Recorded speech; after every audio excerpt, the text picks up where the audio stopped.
الحمد لله رب العالمين والعاقبة للمتقين والصلاة والسلام على سيد الأنبياء والمرسلين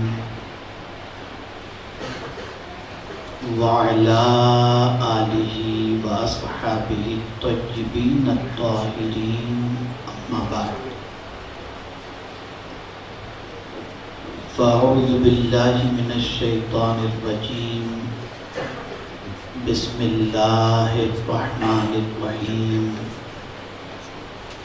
قال النبي صلى الله تعالى عليه وسلم ألا إن في الجسد مضغة إذا صلحت صلح الجسد كله وإذا فسد الجسد كله ألا وهي القلب ألا وهي القلب ألا وهي القلب صدق رسول الله صلى الله تعالى عليه وآله وسلم۔ میرے پیارے آقا صلی اللہ تعالی علیہ وسلم کے پیارے دیوانوں، سیدنا غوث الثقلین قطب ربانی محبوب حقانی قندیل نورانی میران شاہ شیخ سیدنا سید عبدالقادر جیلانی رضی اللہ المولا تبارک و تعالیٰ عنہ کی عظمت اور مقام کو آپ نے محب گرامی حضرت مولانا سید امین القادری صاحب سے سماعت فرمایا۔ چونکہ آج کی یہ نشست وابستگان سلسلہ وابستگان تحریک کی تربیت سے متعلق ہے، اور میں یہ سمجھتا ہوں کہ اس قسم کا آج نیا باب تحریک میں شروع ہو رہا ہے۔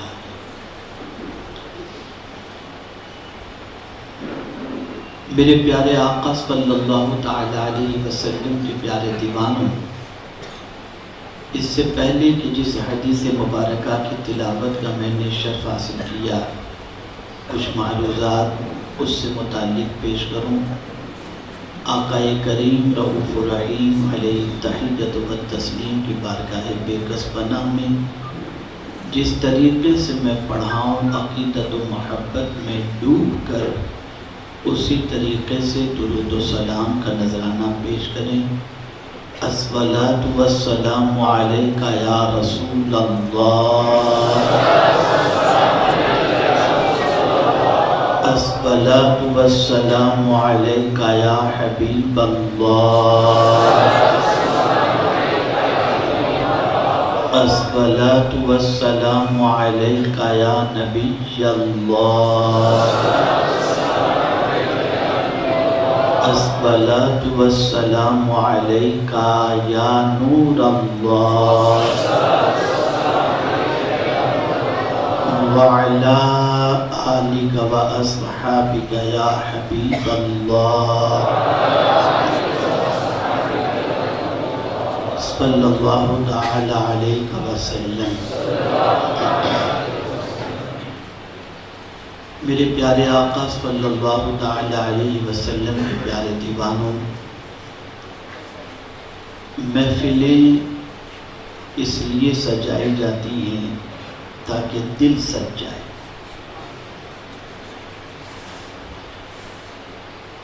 اور اگر محفلوں میں آنے کے بعد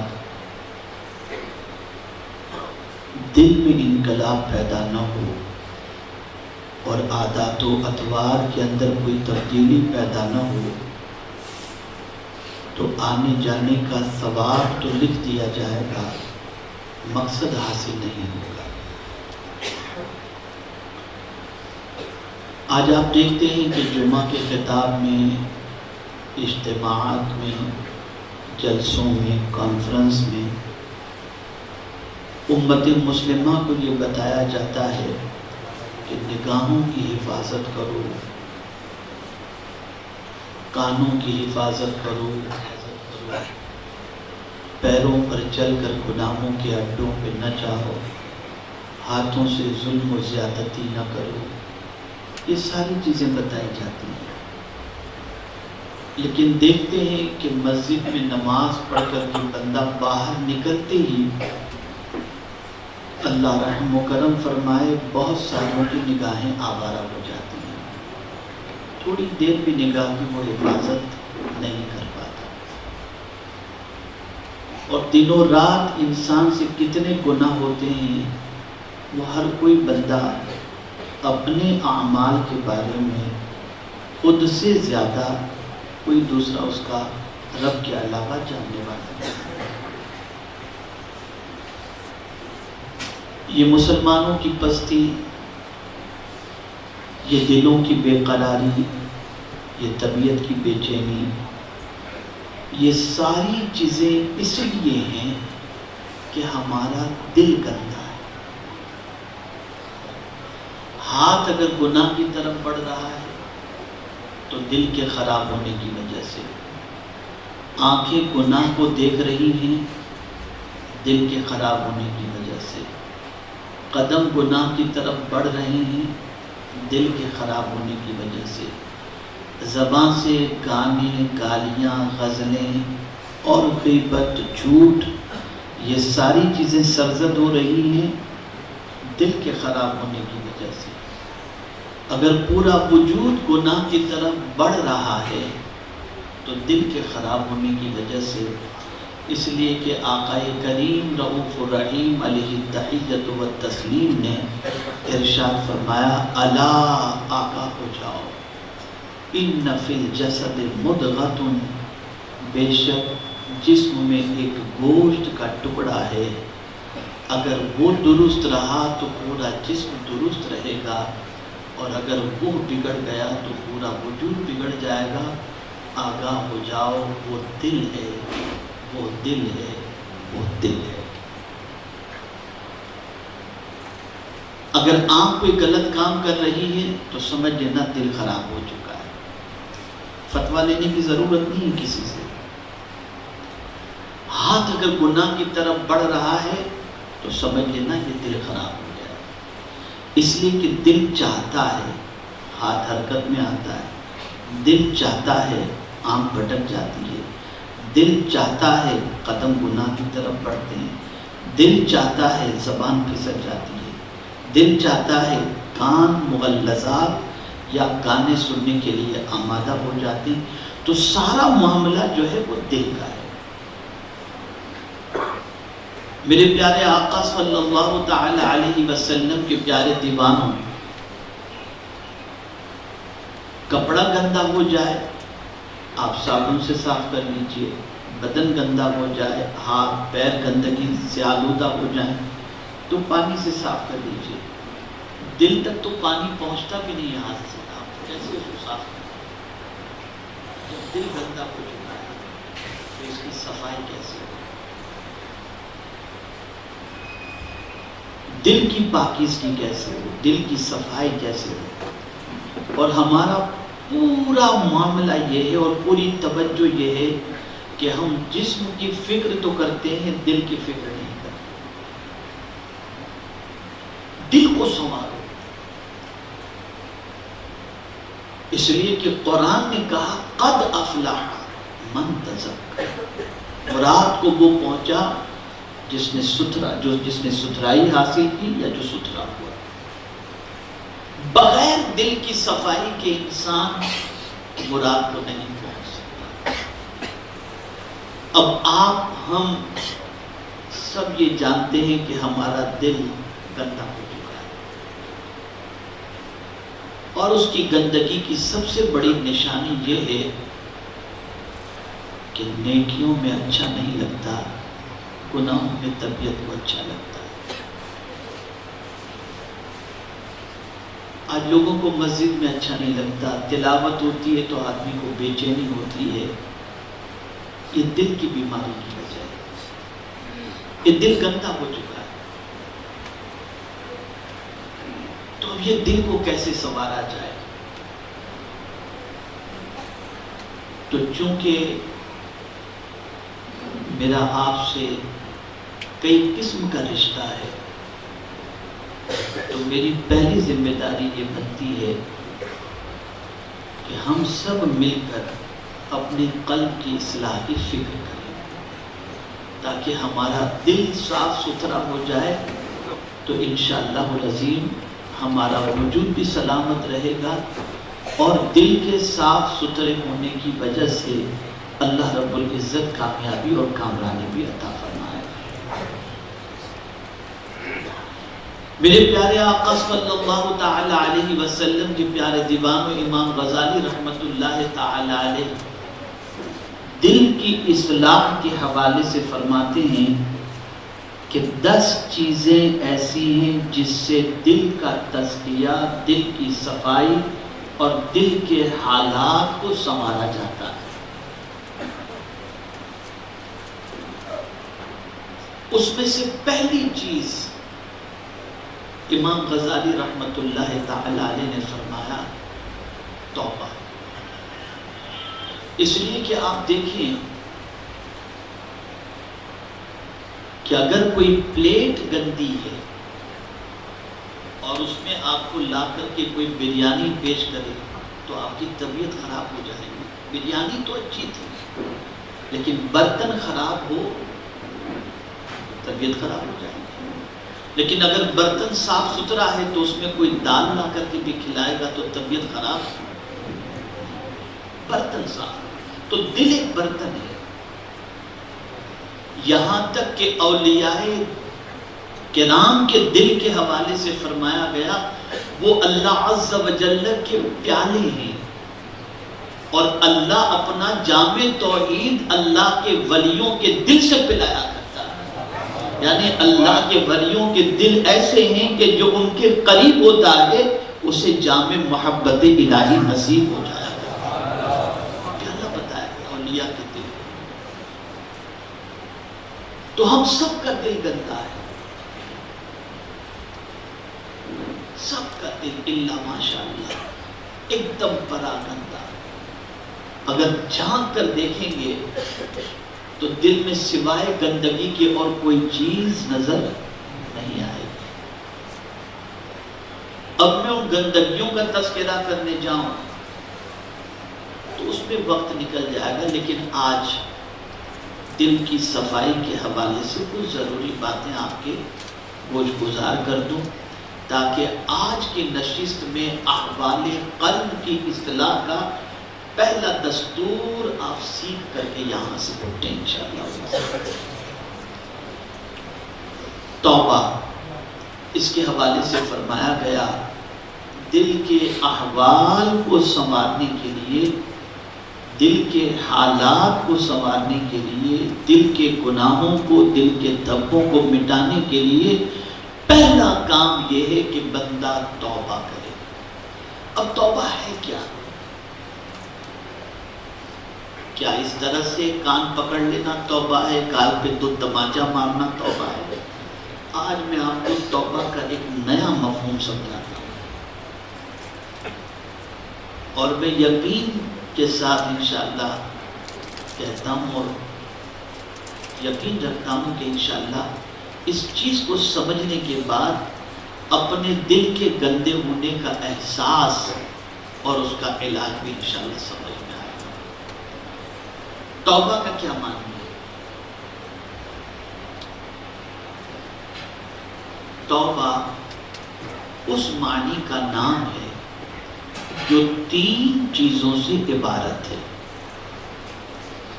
علم، حال اور عمل۔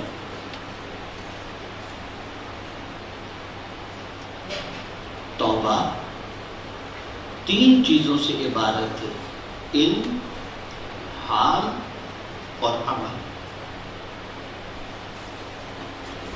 علم، گناہوں کے نقصانات کا ہمیں علم ہونا چاہیے۔ بھئی آپ دیکھیں نا، کورونا کی وجہ سے آدمی کیا کرتا ہے؟ یہی تو کہہ رہا تھا پتہ نہیں کس گناہ کی سزا ہے، بندہ توبہ کی طرف بڑھا۔ گھر میں کوئی بیمار ہوا، پتہ نہیں کس گناہ کی سزا ہے، بچی کے ساتھ کوئی معاملہ پیش آیا، پتہ نہیں کس گناہ کی سزا ہے، روزی میں تنگی ہوئی، بندہ فوراً احساس میں آتا ہے کہ کس گناہ کی سزا ہے، بیمار ہوا، پتہ نہیں کس گناہ کی سزا ہے، ایکسیڈنٹ ہوا، پتہ نہیں کس گناہ کی سزا ہے، مال میں خسارہ ہوا، پتہ نہیں کس گناہ کی سزا ہے، بچہ ہاتھوں سے نکل گیا، غلط راستے پہ چلا گیا، باپ کہتا ہے پتہ نہیں کس گناہ کی سزا ہے۔ یہ علم ہے نا، اس علم نے گناہوں کے نقصانات کا احساس دلایا کہ نقصان کا علم جیسے ہی ہوا اسی کے ساتھ ہمیں گناہ کا علم بھی ہو گیا، جیسے ہی نقصان ہمارے سامنے آیا ہمیں گناہ کا علم آ گیا کہ یہ نقصان گناہ کی وجہ سے۔ لیکن ایک بات خاص طور پر بتاؤں، وہ علم جو ہم نقصانات کے ذریعے حاصل کرتے ہیں اور نقصانات کے بعد ہم کہتے ہیں کہ یہ گناہ کی سزا کے طور پر ہے، یہ نقصان تو کچھ بھی نہیں ہے، مال کا نقصان کچھ بھی نہیں ہے، اولاد کے سلسلے میں نقصان کچھ بھی نہیں ہے، طبیعت کے سلسلے میں نقصان کچھ بھی نہیں ہے، یہ کوئی بڑا نقصان نہیں ہے۔ صوفیاء کرام فرماتے ہیں کہ سب سے بڑا نقصان یہ ہے کہ جب کوئی بندہ گناہ کرتا ہے تو اللہ اور اس بندے کے درمیان حجاب آ جاتا ہے، پھر ایک پردہ آ جاتا ہے۔ اب اس پردے کی وجہ سے نہ اسے خدا کے احکام پر عمل، نہ اللہ کے احکام پر عمل کرنے کے اندر طبیعت لگتی ہے، نہ اللہ کے احکام پر عمل کرنے میں سکون ملتا ہے، ایک حجاب آ گیا اس کے اور رب کے درمیان۔ پتہ چلا کہ حضرت عبداللہ ابن مبارک رضی اللہ تعالیٰ عنہ کے اس قول سے بھی اس کو آپ سمجھ سکتے ہیں۔ حضرت عبداللہ ابن مبارک رضی اللہ تعالیٰ عنہ فرماتے ہیں میرے بدن میں سستی، رزق میں تنگی اور عبادت کے اندر سستی جب پیدا ہوتی ہے تو میں سمجھ جاتا ہوں کہ میری زبان سے اللہ کا نہ کوئی ناپسندیدہ جملہ نکلا ہے جس کی وجہ سے میں اس پریشانی کا شکار ہو چکا ہوں۔ ہمارا حال یہ ہے کہ مال کے نقصان سے ہمیں یہ احساس تو ہوتا ہے کہ کوئی گناہ ہے، اولاد کے نقصان سے یہ احساس ہوتا ہے کہ کوئی گناہ ہے، لیکن ہمیں اس چیز کا احساس اپنے اندر پیدا کرنے کا جذبہ پیدا نہیں ہوتا کہ ہمارے اور رب کے درمیان جو حجابات آ چکے ہیں کہ اب نہ ہمارے دل میں کوئی رب کو پانے کی تڑپ ہے، نہ اس کی اطاعت کی تڑپ ہے، نہ اس کی بندگی کی تڑپ ہے، نہ سجدے کی تڑپ ہے، نہ ذکر کی تڑپ ہے، یہ کوئی تڑپ ہمارے اندر نہیں ہے۔ اس نقصان کو بندہ بڑا نقصان نہیں سمجھتا، حقیقی نقصان یہی ہے۔ اس کو آپ ذہن کے اندر رکھیں، اللہ جب کسی بندے سے ناراض ہوتا ہے تو دولت نہیں چھینتا، سجدے کی توفیق چھین لیتا ہے، سجدے کی توفیق چھین لیتا ہے۔ تو یہ علم جس کو میں آپ کو سمجھاتا ہوں تو آپ کو اور مضمون سے قریب ہونے کا موقع ملے گا۔ حضرت رابعہ عدویہ رضی اللہ تعالی عنہا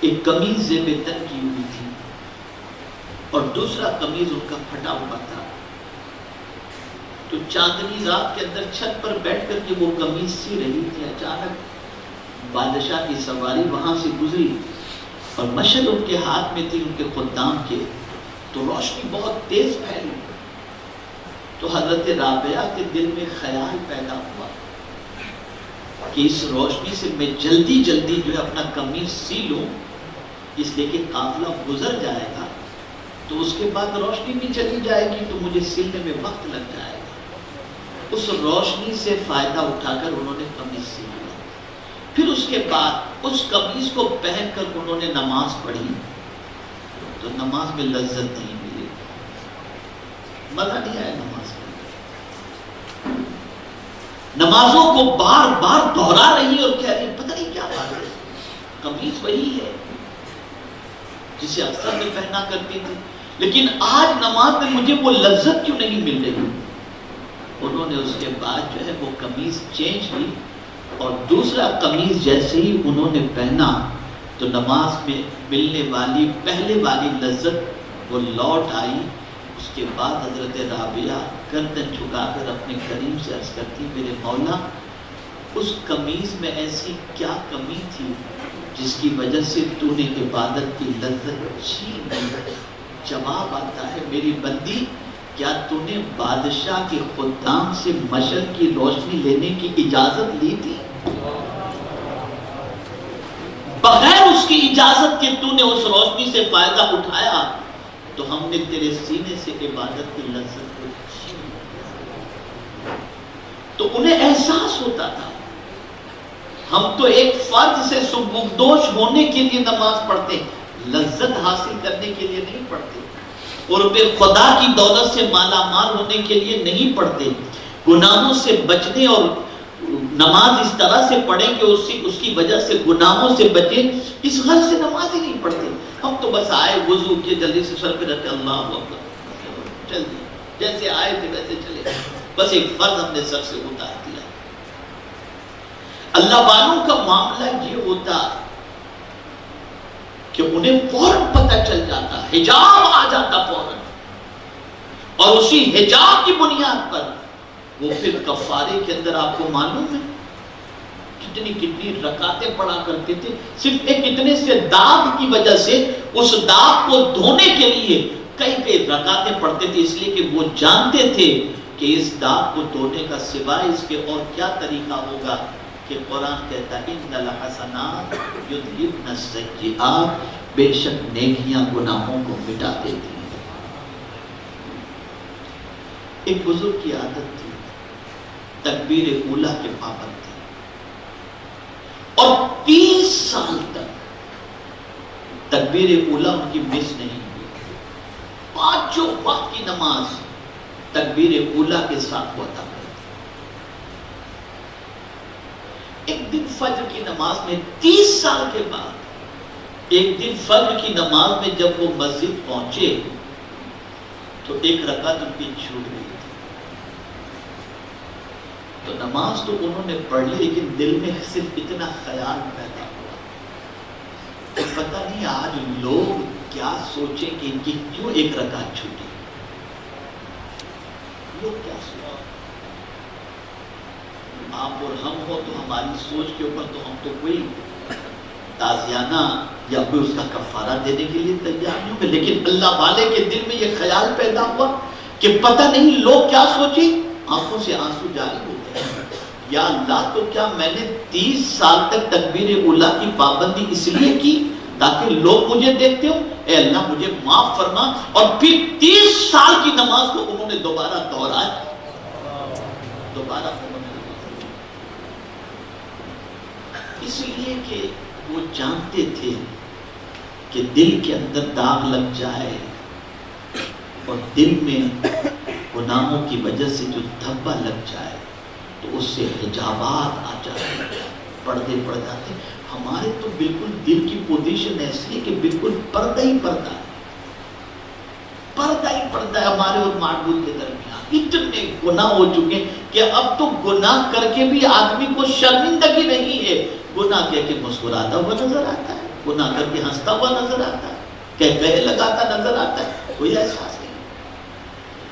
تو توبہ کی پہلی پوزیشن یہ ہے کہ علم، جب کبھی اللہ نہ کرے، صدبار نہ کرے، لذت عبادت چھین لی جائے اور نماز پڑھ کر کے آپ کو یوں لگے کہ بس ایسے ہی پڑھ لیا، کوئی کیفیت پیدا نہ ہو، کوئی خوشی پیدا نہ ہو، کوئی طبیعت میں سرور پیدا نہ ہو، طبیعت میں فرحت محسوس نہ ہو، تو یہ سمجھ لیا جائے کہ ہمارے اور رب کے درمیان حجابات گناہوں کی وجہ سے، گناہوں کی وجہ سے۔ اور اسی طرح سے ظاہری طور پر دیکھا جائے تو مسائل جو ہوتے ہیں، پریشانیاں جو ہوتی ہیں، یہ بھی گناہوں کی وجہ سے۔ قرآن کہتا ہے مَا أَصَابَكَ مِن مُصِیبَةٍ فَبِمَا كَسَبَتْ أَیْدِیکُم، جو مصیبتیں تمہیں پہنچتی ہیں وہ تمہارے ہاتھوں کی کمائی ہے. وَيَعْفُو عَنْ كَثِيرٍ، اور بہت سارے گناہ تو اللہ یوں ہی معاف فرما دیتا. اگر ہر گناہ پر وہ پکڑ کرے تو ہم ایک دانہ کھانے کے لائق بھی نہیں ہو سکتے. اس کا کرنا نہیں معاف. تو پہلی چیز، 3 چیزوں سے توبہ عبارت ہے. علم، آپ کو علم ہونا چاہیے. جب نماز پڑھیں لذت نہ ملے تو سمجھ لیں کہ کوئی گناہ ہم سے سرزد ہو چکا ہے. نماز میں دل نہ لگے، تلاوت میں دل نہ لگے، نیکیوں میں دل نہ لگے، مسجد میں دل نہ لگے، اولیاء کرام کے ذکر میں دل نہ لگے، حضور صلی اللہ علیہ وسلم پر صلاۃ و سلام میں دل نہ لگے، اور طبیعت میں کوفت محسوس ہو کہ یار جلدی ختم کریں، تو سمجھ لینا کوئی ایسا گناہ سرزد ہو چکا ہے جس سے خدا اور اس بندے کے درمیان حجابات آ چکے ہیں. یہ علم ہونا توبہ کے لیے ضروری ہے. دوسری چیز ہے حال. 3 چیزوں سے عبارت ہے. دوسری چیز ہے حال. حال کس کو کہتے ہیں؟ حال کہتے ہیں اس طبیعت کے حوالے سے جو قدرت کے اور بندے کے درمیان حجاب ہو جائے، محبوب کے درمیان حجاب ہو جائے، تو اس جدائی کی وجہ سے جو غم کی کیفیت بن جاتی ہے اسے کہتے ہیں حال. مثال کے طور پر میں آپ کو بتاؤں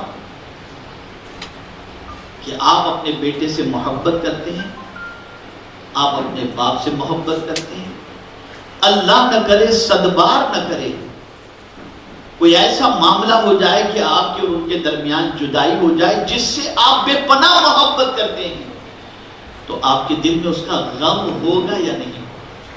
بتائیے، جواب دیجئے مجھے. غم ہوگا یا نہیں ہوگا؟ جس سے بھی محبت ہوگی. آپ کو میں بہت قریب لانے کی کوشش کرتا ہوں مضمون سے. مال سے محبت ہے، دھندا نہیں ہوگا تو غم ہوگا کہ نہیں ہوگا؟ نوکری چھوٹ جائے گی تو غم ہوگا کہ نہیں ہوگا؟ کوئی جاب کی آفر لے کر کے آئے یا اچھی رقم ہمیں پیش کر دے تو خوشی ہوگی، اس لیے کہ جس سے محبت کرتے تھے اس کو دیکھنے کا موقع ملا، اور جب اس سے جدائی ہوئی تو اس کا غم ہوا. یہ ہے حال. تو جب توبہ کا معاملہ یہ کہ 3 چیزوں سے عبارت ہے. اول ہے علم، اور دوسری کیفیت ہے حال. یعنی آپ کا ایسا معاملہ نہ ہو کہ رب اور آپ کے درمیان یا ہمارے درمیان حجابات ہو جائیں تو ان حجابات کی وجہ سے ہمارے دل میں غم ہی کچھ رہا ہے، چلتا ہے، تو توبہ کی توفیق نصیب نہیں ہو سکتی، توبہ کی طرف طبیعت مائل نہیں ہو سکتی. لیکن جب غم اس کا لاحق ہوگا تو بندہ اس حال کے اندر چین سے جی نہیں سکے گا. اور پھر اس کے بعد جو تیسری کیفیت پیدا ہوگی وہ ہے عمل، اور اسی عمل کو کہتے ہیں توبہ. اسی عمل کو کہتے ہیں، یعنی یہ 2 چیزیں حال اور علم، یہ اسے عمل کی طرف لے جائے گا کہ میں اس کے بغیر نہیں جی سکتا، میں اس کے بغیر چین سے جی نہیں سکتا، مجھے کسی بھی طرح سے میرے بچے سے ملا دو، میرے باپ سے ملا. یہ غم جب آپ کو اس طرف مائل کر دے اور آپ اس کے لیے خود کوشش کرو، اسی عمل کو کہتے ہیں توبہ. میرے پیارے آقا صلی اللہ تعالی علیہ وسلم کے پیارے دیوانوں، اس لیے یاد رکھیں توبہ علم، حال اور عمل کا نام ہے. میرے پیارے آقا صلی اللہ تعالی علیہ وسلم کے پیارے دیوانوں، اس بات کو ذہن میں اچھی طریقے سے محفوظ کر لیں. کوئی یہ نہ سوچے کہ ابھی تو زندگی ہے یار، پتہ نہیں ابھی تو میں جوان ہوں، جتنا چاہوں گناہ کر لوں، بڑھاپے میں جب موت کے قریب پہنچوں گا تو میں جو ہے توبہ کروں گا. نہیں. وَلَيْسَتِ التَّوْبَةُ لِلَّذِينَ يَعْمَلُونَ السَّيِّئَاتِ، توبہ اس کی نہیں ہے، اس کی توبہ نہیں ہے جس نے گناہ کیا اور انتظار کیا موت سے پہلے کا کہ موت کا وقت آئے، اس وقت کہا انی تبت الآن، اب میں توبہ کرتا ہوں. اس وقت کی توبہ اللہ قبول نہیں فرماتا. اس وقت کی توبہ اللہ قبول نہیں. میرے پیارے آقا صلی اللہ تعالی علیہ وسلم کے پیارے دیوانوں، اب میں توبہ سے متعلق چند ضروری باتیں آپ کی گوش گزار کرنے کی سعادت حاصل کرتا ہوں تاکہ آپ محسوس کر سکیں کہ توبہ کتنی عظیم چیز ہے اور توبہ کا فائدہ کیا ہے۔ سب سے پہلے حضرت امام حسن بصری رضی اللہ تعالیٰ عنہ کا ایک قول سماعت فرمائیں۔ اللہ عز و جل کو توبہ کرنے والے بندے بہت پسند ہیں۔ یعنی آپ یہ نہ سمجھیے گا کہ آپ اگر پلٹ کر اللہ کی طرف آئیں گے یا اللہ سے معافی مانگیں گے یا ہم اور آپ اللہ سے معافی مانگیں گے تو اللہ یہ فرمائے گا کیوں آیا ہے اتنی نافرمانی کر کے؟ نہیں، اس کی شان یہ ہے کہ بندہ جب اس کی طرف ایک بالش بڑھتا ہے تو اس کی رحمت ایک ہاتھ بڑھتی ہے۔ آجا میرے بندے، میری طرف تو آ رہا ہے نا، تو ایک بالش بڑھ، میری رحمت ایک ہاتھ تیرے لیے بڑھنے کو تیار ہے۔ میرے پیارے آقا صلی اللہ تعالی علیہ وسلم کے پیارے دیوانوں، اور اللہ عز و جل کو اپنے بندوں سے خاص طور پر امت محمدیہ صلی اللہ تعالی علیہ وسلم سے بے پناہ محبت ہے۔ اس کی دلیل دیکھیں، جب اللہ عز و جل نے ابلیس لعین کو نیچے پھینکا تو اس نے کیا کہا؟ اس نے کہا تیری عزت و عظمت کی قسم، اللہ سے اس نے کہا تیری عزت و عظمت کی قسم، میں ابن آدم کا پیچھا اس وقت تک نہیں چھوڑوں گا جب تک اس کی روح اس کے قالب سے جدا نہیں ہو جاتی۔ یعنی میں تیرے بندوں کو، ابن آدم کو، آدمیوں کو بہکاتا رہوں گا جب تک اس کے جسم کے اندر روح موجود ہے۔ تو میرے مولا نے فرمایا مجھے بھی میری عزت و عظمت کی قسم، میں اپنے بندے سے توبہ اس وقت تک محجوب نہیں کروں گا جب تک اسے کھرکھراہٹ کی نوبت نہ آئے۔ یعنی میرا بندہ جب تک کہ اس کی حلق میں روح نہیں اٹکتی اور کھرکھراہٹ کا معاملہ نہیں ہوتا، اس وقت تک اگر میرا بندہ توبہ کرے گا تو میں اس کے گناہوں کو معاف کروں۔ اب اندازہ لگائیے میرے رب کی مہربانی، آج ہماری ایک کوئی نافرمانی کرے تو ہم کہتے تھے آئندہ کیا تو نکال دوں گا، لیکن اے میرے کریم تیری عظمتوں پر قربان، ہم دن میں 70 نافرمانیاں کریں پھر بھی نہ وہ اپنی زمین سے نکال رہا ہے نہ رزق کے دروازے ہم پر بند کر رہا ہے۔ یا مجھے ایک واقعہ یاد آ رہا ہے، بنی اسرائیل میں ایک عابد تھا، اس وقت کا بادشاہ جو نیکوکار بھی تھا اور عبادت گزار بندوں سے بڑی محبت رکھتا تھا۔ اسے پتا چلا کہ ایک عابد بڑا عبادت گزار ہے، تو اس نے اس عبادت گزار بندے کو بلوایا۔ جب وہ آیا تو اس عبادت گزار بندے سے بادشاہ نے کہا میں چاہتا ہوں کہ تو میری مصاحبت اختیار کر، میرے پاس رہ جا، میں تجھے ایک کمرہ دے دیتا ہوں، تو کمرے میں عبادت کر، تیرا کوئی دوسرا کام نہیں ہے، تو لگا رہے عبادت میں، لیکن تو میرے پاس رہ، میں تجھ سے بے پناہ محبت کرتا ہوں۔ غور سے سنیے گا، میں تجھ سے بے پناہ محبت کرتا ہوں، تو میرے پاس رہ۔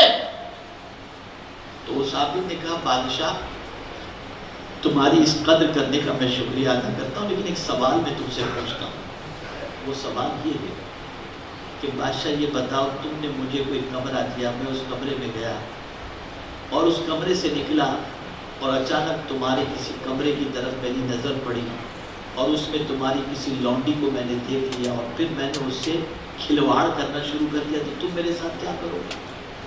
بادشاہ کو جلال آ گیا، اور جلال میں آ کر بادشاہ نے کہا تمہاری اتنی ہمت، نکل جاؤ تم میرے یہاں سے۔ تو وہ عابد مسکرا کر کہتا ہے بادشاہ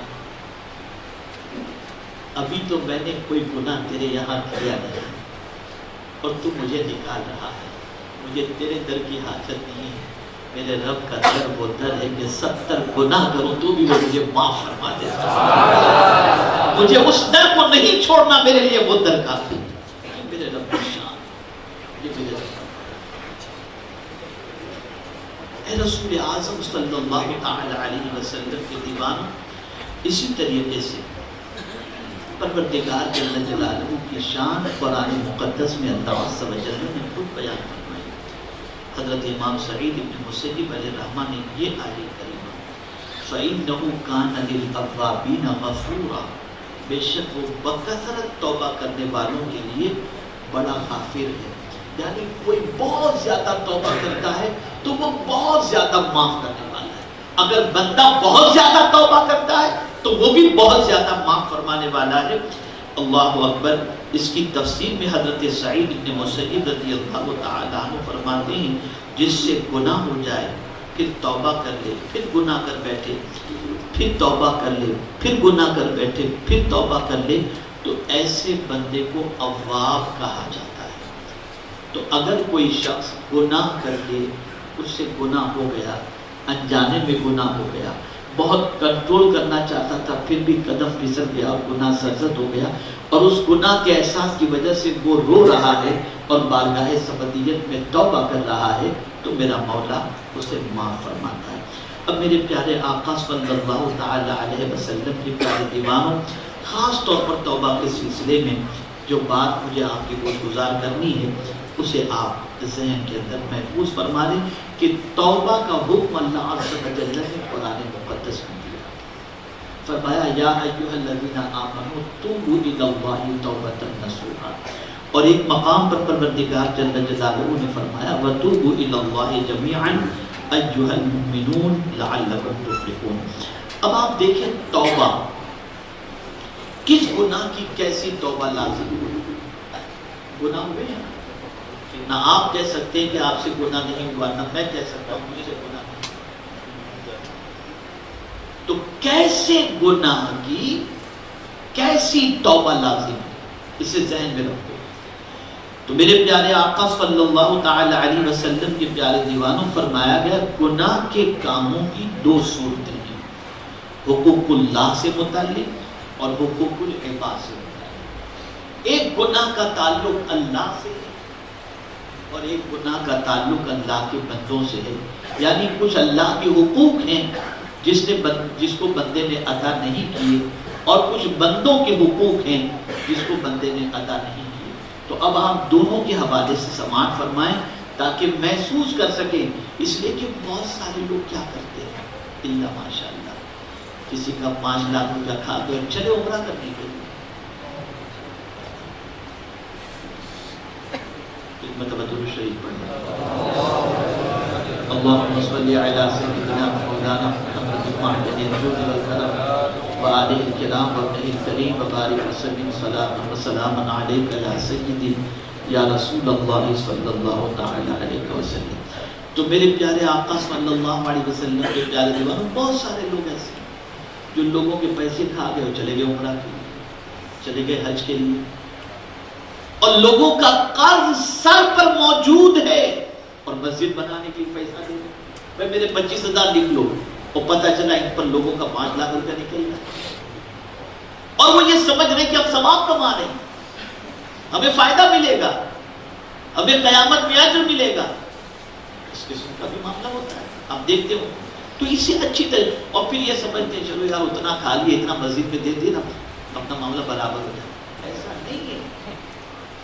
یہ نہ جاننے کی وجہ سے سب کچھ ہے، اسے سمجھو تاکہ اچھی طریقے سے شریعت کا مسئلہ سمجھ میں آ جائے، اور اس کے بعد توبہ کی برکتیں آپ کے سامنے ظاہر ہو جائیں۔ تو قسم اول کی توبہ، یعنی اللہ کے حقوق کو اگر ہم نے پامال کیا ہے تو اس اللہ کے حقوق کے پامال کی توبہ کیسے کی جائے۔ مثال کے طور پر ہم نے کوئی گناہ کر دیا، اللہ نے فرمایا جھوٹ نہ بولو، ہم نے جھوٹ بول دیا، اللہ نے فرمایا غیبت نہ کرو، ہم نے غیبت کر دی، اللہ نے فرمایا بری نگاہ نہ ڈالو، اللہ نہ کرے کسی نے بری نگاہ ڈالی۔ اب یہ سارے اللہ عز و جل نے ہم پر جو ہے حکم فرمایا، ہم نے اس کے حکم کی فرما برداری نہیں کی، نافرمانی کی۔ اب یہاں دیکھیے قسم اول کی توبہ یعنی حقوق اللہ کے حوالے سے، تو زبان سے توبہ و استغفار کرے اور دل سے نادم بھی ہو، اور نیت میں یہ بھی ہو کہ اب دوبارہ ایسا نہیں کروں گا، تو اگر کوئی ایسی توبہ کرے تو بے شک اللہ اس کی توبہ قبول فرمائے گا۔ غور سے سنیے گا، سمجھ گئے کہ یہ مسئلہ تو بہت آسانی سے۔ اب کسی نے نماز قضا کر دی، کسی نے روزہ چھوڑ دیا، کسی پر حج فرض تھا اس نے حج ادا نہیں کیا، تو اب اس کا کیا ہے؟ ہاں اگر فرائض و واجبات میں سے کوئی فرض یا واجب بندے مکلف سے چھوٹ گیا ہو تو یہ زبانی توبہ و استغفار اور قلبی ندامت و عزم ابھی کافی نہیں۔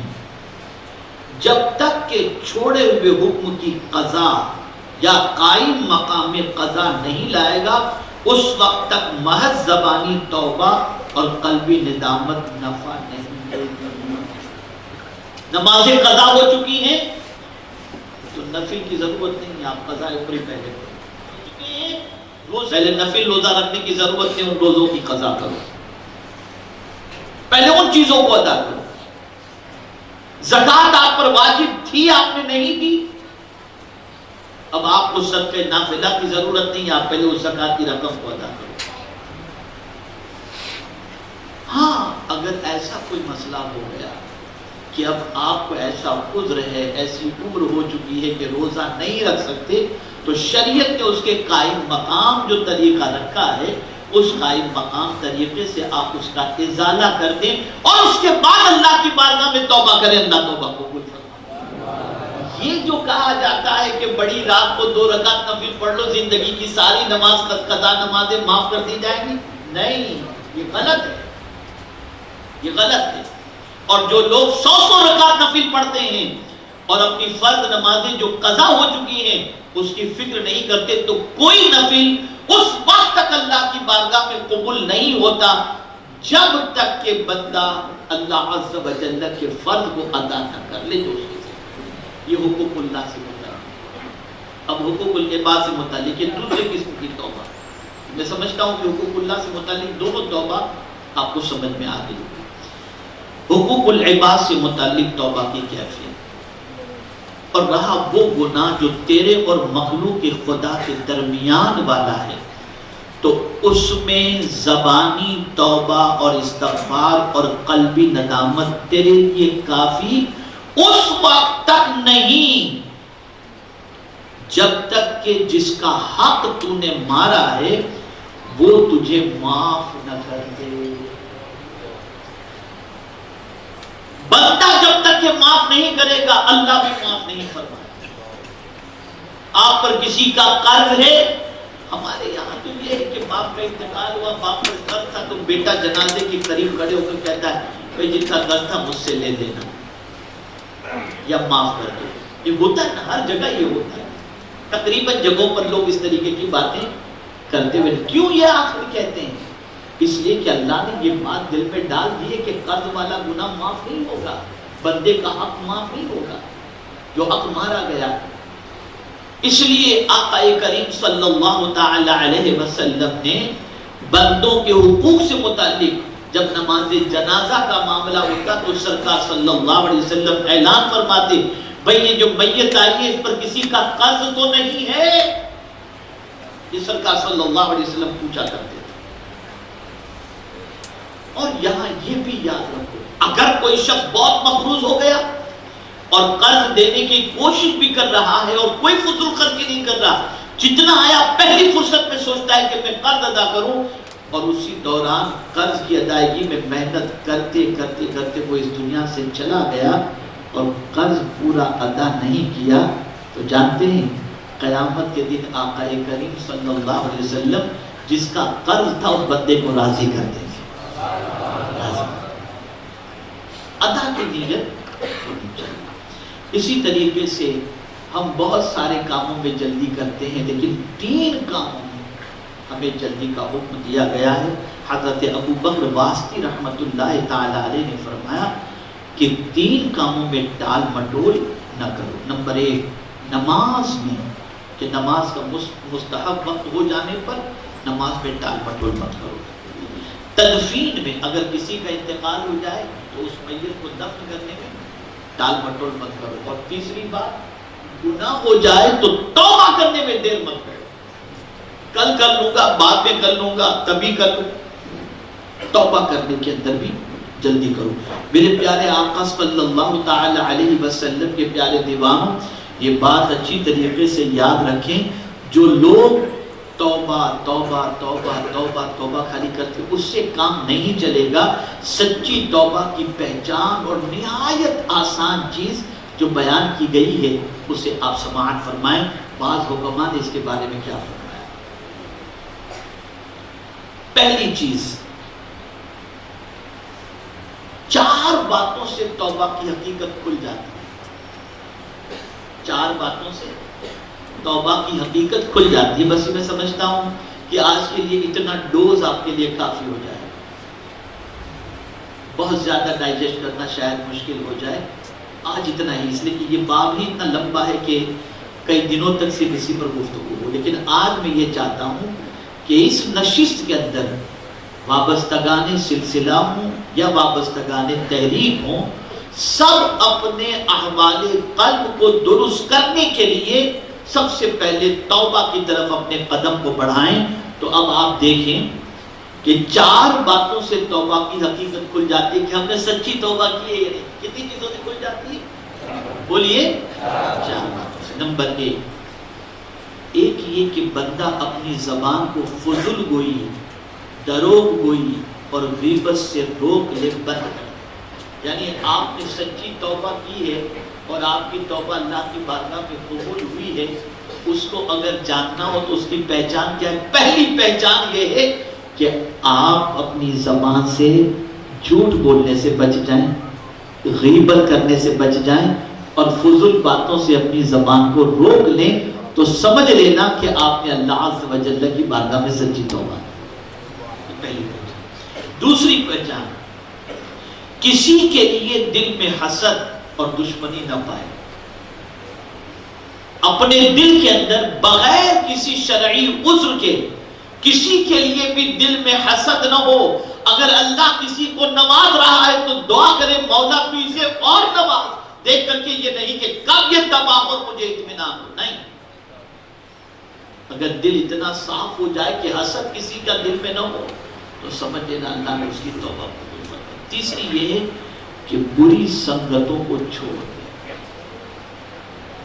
برے ساتھیوں کے پاس نہ بیٹھے. جن ساتھیوں کے پاس بیٹھنے کی وجہ سے دل گندا ہو گیا، برا ہو گیا، برائیوں کا جذبہ پیدا ہوا، ان کی سنگت چھوڑ دے، ان کی صحبت چھوڑ دے.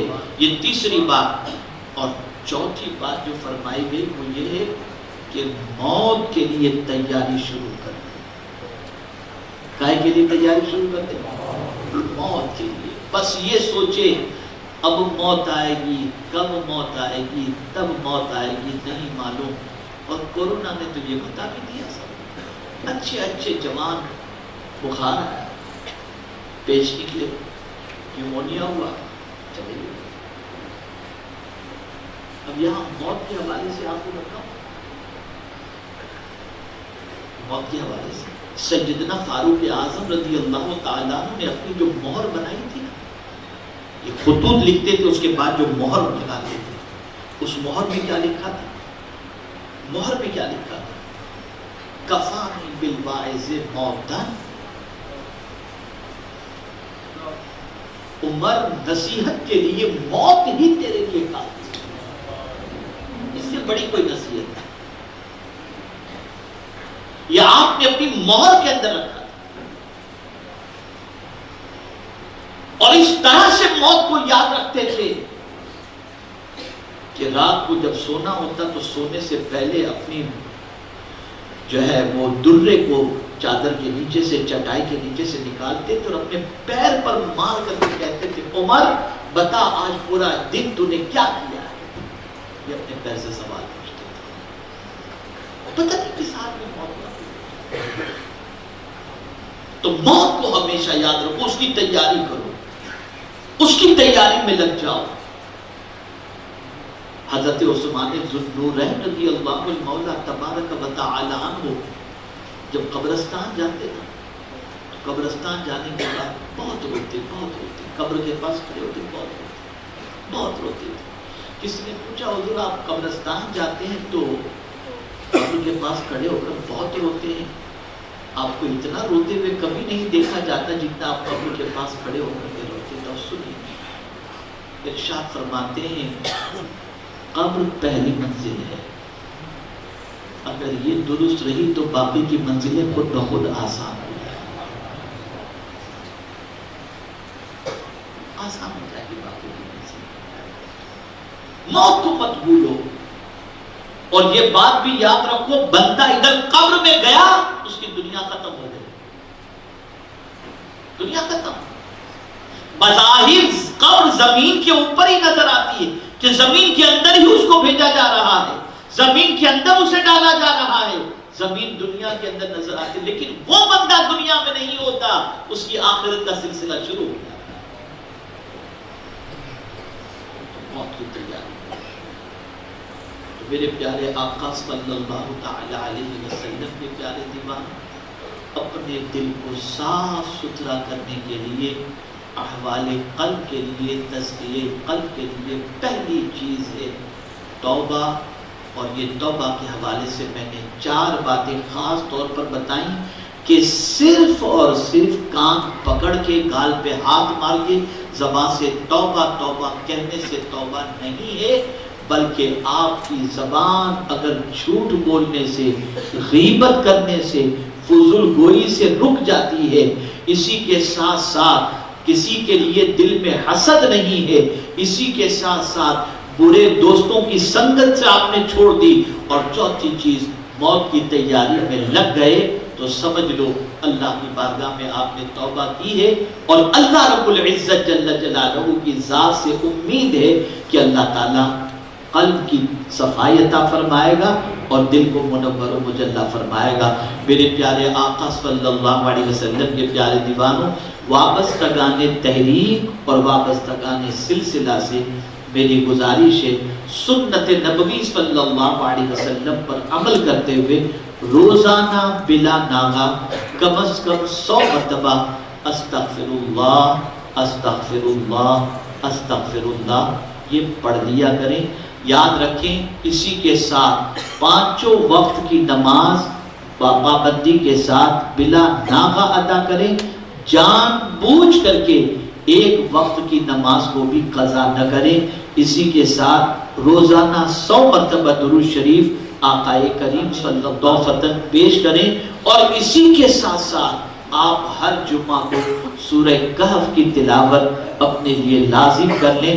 اور میرے پیارے آقا صلی اللہ تعالی علیہ وسلم کے پیارے دیوانوں، روزانہ فجر کی نماز کے بعد سورہ یاسین شریف کی تلاوت یہ بھی اپنے اوپر لازم کر لیں کہ جو بندہ مومن روزانہ سورہ یاسین کی صبح تلاوت کرے، اللہ اس کے پورے دن کو سکون کے ساتھ گزار دیتا ہے، اسے قلبی فرحت عطا فرماتا ہے۔ میرے پیارے آقا صلی اللہ علیہ وسلم کے پیارے دیوانوں، آج تک کے کیے ہوئے گناہوں سے سچے دل سے توبہ کریں، استغفار کریں، اللہ رب العزت جل جلالہ کے قانون اور اس کے پیارے حبیب صلی اللہ علیہ وسلم کے قانون پر عمل کرنے کی کوشش کریں۔ آپ اپنا دل خود آپ جانچیں، اگر عبادت میں لذت نہیں ملتی اور گناہوں میں سکون ملتا ہے تو سمجھ لینا کہ آپ کے اور رب کے درمیان فاصلہ بڑھ چکا ہے، اور پھر توبہ کیجئے، اس چیز کا غم اپنے اندر پیدا کیجئے، اللہ عز و جل کے قریب ہونے کی کوشش کیجئے اور اس کو راضی کرنے کی کوشش کیجئے۔ اللہ رب العزت جل جلالہ آقا کریم رؤوف رحیم علیہ التحیۃ والتسلیم کے صدق و توفیل آج کی نشست کو ہم سب کی نشست کو اللہ عز و جل آج کی نشست کو اپنی بارگاہ میں قبول فرمائے، اور ہم سب کے لیے اسے گناہوں کا کفارہ بنائے، اور ہمیں سچی توبہ کر کے اس پر قائم رہنے کی توفیق نصیب فرمائے، اور اپنے احوال قلب کو درست کرنے کی توفیق نصیب فرمائے۔ وما علینا الا البلاغ المبین۔ السلام علیکم ورحمۃ اللہ تعالی